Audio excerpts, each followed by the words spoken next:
सबसे बड़ा सवाल ये है कि पहले जेपी नड्डा ने ऑफर दिया कि बातचीत करने के लिए तैयार, 20 जुलाई को ही बातचीत होती है और सीजेपी के 2 प्रवक्ता जाते हैं। लेकिन इसके बाद अभिजीत दीपके कहते हैं कि सरकार के पास हम नहीं बल्कि सरकार को खुद यहाँ आना पड़ेगा। दोबारा ऑफर दिया जाता है बातचीत का। क्या लगता है कि सरकार का कोई बड़ा चेहरा जंतर मंतर पहुंचेगा? देखिए, बिल्कुल ये पूरी की पूरी जो लड़ाई है ये अलग रूप लेती हुई दिखाई पड़ रही है, क्योंकि जैसा आपने भी कहा कि कल जिस तरीके से कांग्रेस पार्टी के तमाम नेता, अखिलेश यादव, राहुल गांधी, यानी कि एक बड़ा प्रोटेस्ट पीएम मोदी की आवाज के ठीक पास में होता हुआ दिखाई पड़ा और जैसे तैसे इस जो आंदोलन को खत्म वहां से किया गया और जिस तरह उनको हिरासत में लिया गया और तमाम तरह की राजनीति इसके ऊपर भी होती हुई दिखाई पड़ी। अखिलेश यादव के बयान आते हैं, प्रियंका गांधी के बयान आते हैं, राहुल गांधी के बयान आते हैं, लेकिन उसके अलावा अगर दूसरी तस्वीर देखें तो जंतर मंतर पे एक अलग तरह का माहौल दिखाई पड़ता है, जहां पर छात्र नजर आते हैं, जहां पर आम आदमी पार्टी के तमाम नेता नजर आते हैं, जहां पर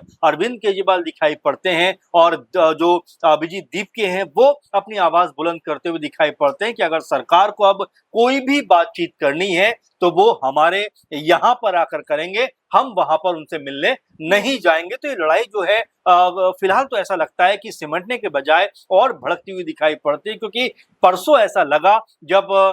जेपी नड्डा के साथ में सीजेपी के 2-3 लोगों की मुलाकात होती है, बकायदा उसके फोटो भी सामने आते हैं और एक लिखित कह सकते हैं कि अपनी जो शिकायत थी, जो मांगे थी, वो वहां पर देते हुए नजर आते हैं और फिर ये लगा कि ये आंदोलन जो है वो अब पूरी तरह खत्म या एक तरीके से जो भी मांग थी वो पूरी होती हुई नजर आएगी। लेकिन अभी भी आप देखेंगे तो सोनम वांगचुक बकायदा पूरी तरीके से अनशन पर हैं। जो अभिजीत दीपके हैं वो आवाज बुलंद करते हुए दिखाई पड़ते हैं, जंतर मंतर से अरविंद केजरीवाल उनके पक्ष में आवाज उठाते हैं और तमाम नेता आम आदमी पार्टी के मजबूती के साथ में इस पूरे आंदोलन का समर्थन कर रहे हैं। लेकिन महत्वपूर्ण और बड़ा सवाल अपने आप में नाज़मीन ये बन जाता है कि जिस तरीके से 2 धड़ों में ये आंदोलन बढ़ता हुआ दिखाई पड़ता है, यानी कि जैसा हम शुरू में चर्चा कर रहे थे कि क्या अब ये विपक्ष बनाम